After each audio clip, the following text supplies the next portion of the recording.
8h-11h, c'est que du bonheur.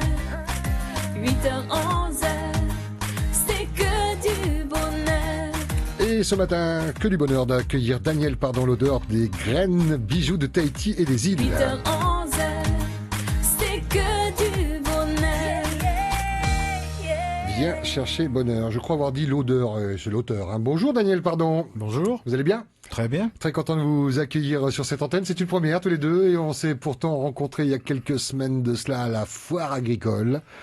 Où je me rappelle, Daniel m'a dit Pascal, Poésie Première, viens avec ton micro là, il y a quelque chose dont je voudrais te parler là. Il y a quelqu'un qui vend un citron caviar et j'ai fait connaissance donc avec ce monsieur et qui proposait ces citrons caviar dont il y a eu un article d'ailleurs hein, dans Tahiti Info. Oui, dans Tahiti Info, avec c'était enfin le une gros photo.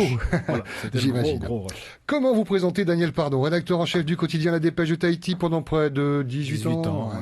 Pas mal. Puis pendant 13 ans, rédacteur en chef du pôle magazine, accolé donc à La Dépêche. Pôle qui a créé pas mal de titres, un Tiki Mag, Fénois Orama, Maison du Fénois, Fénois Économie, Tevaïné. Pas mal, ce sont les titres qui existent toujours, ça. Oui. On est fiers quand ça reste comme ça. Oui, tout à fait, bien sûr.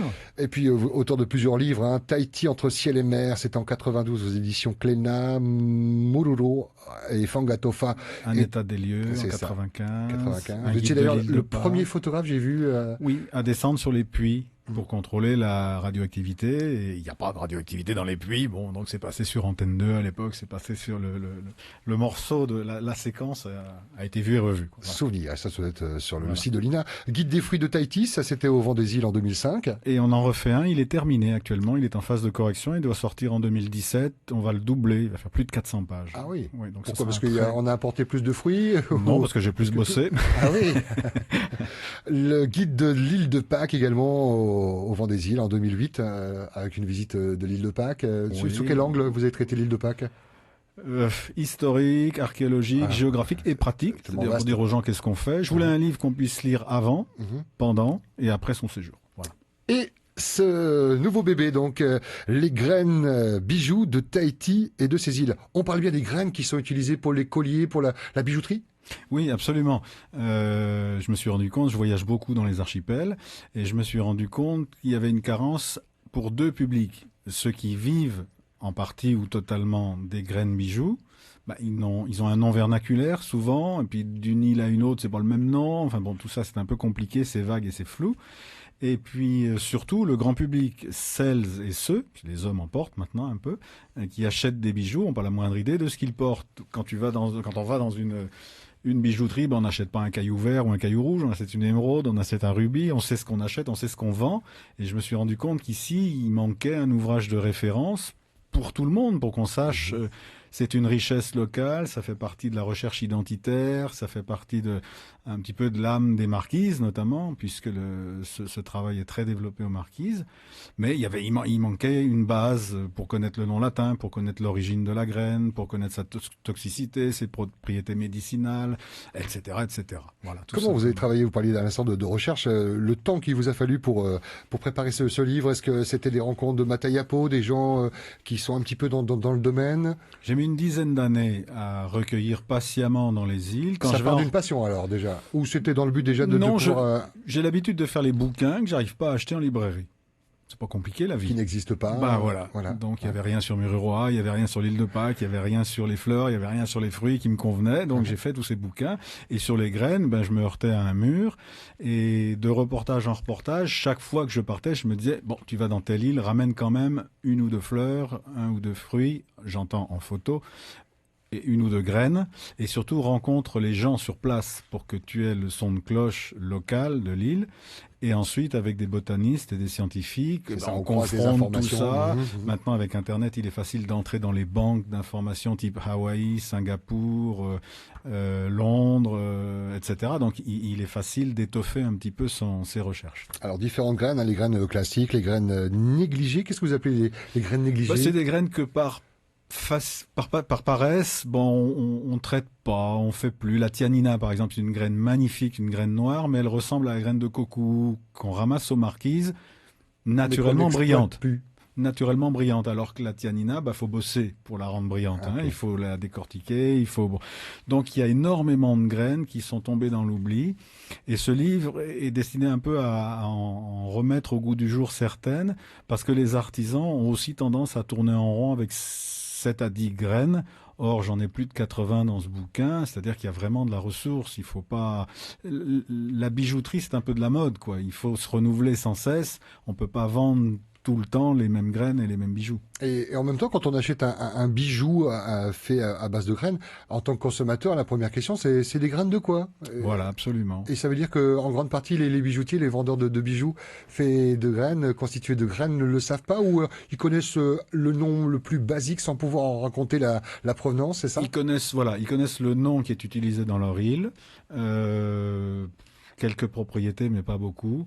Et c'est un grand vide, et tous les artisans que j'ai rencontrés m'ont aidé en espérant avoir en retour un bouquin qui les aidera. Et c'est cette espèce de démarche de partage que j'ai voulu faire. Donnez-moi des infos, et en échange, je vais vous donner des infos peut-être un peu plus scientifiques, mais c'est un livre grand public, c'est pas un livre de botaniste, de façon à ce qu'ensemble, on puisse avoir, sur le plan peut-être de notre mémoire culturelle, quelque chose de cohérent. Les graines rares, les palmiers, que viennent faire les palmiers? Les palmiers sont d'énormes fournisseurs de graines, les parle plus de quoi? belles. Les cocos? Ah ben non, pas les noix de coco, c'est Non. un peu lourd à Ah, porter. les fameuses graines Les qui petites peuvent graines donner rouges, encore des... par D'accord. exemple, il y a un palmier qui fait des graines rouges en juillet-août chez nous, le palmier de Manille, ou le palmier de Noël. Alors Noël dans l'hémisphère nord, en décembre les graines sont rouges et Noël c'est rouge.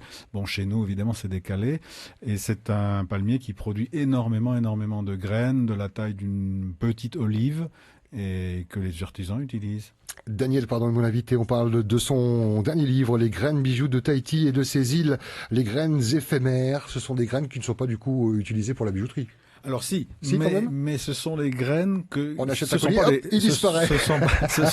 Ce sont pas des graines en réalité, la Ouais. plupart du temps ce sont des fruits. Je pense aux petites tomates rouges, les oporos qu'on se met autour du cou lorsqu'on va à une soirée, dans une C'est ça, fête. c'est pour la soirée, éventuellement Voilà. pour deux Donc jours à venir. il y a beaucoup de colliers qui ne sont pas des colliers de coquillages ni de fleurs, mais qui sont des colliers de petits fruits, ou parfois de graines, mais évidemment elles ont une durée de vie très courte, et je les ai intégrées dans un chapitre à la fin du bouquin pour effectivement là aussi donner par exemple des anecdotes sur la tomate cannibale qui nous vient des Fidji, et qui là-bas avait une utilisation rituelle bien précise puisqu'elle accompagnait les repas de chair humaine. Bon, chez nous c'est plus sympa, on les porte en collier pour les... Oui, c'est ça. Ouais. Les graines de demain, on parle de quoi? De manipulation génétique, Non, on parle de toutes ces graines. Les gros producteurs mondiaux, c'est l'Asie et surtout l'Amérique du Sud. Ce sont des gens qui importent par containers entiers, essentiellement aux États-Unis et en Europe.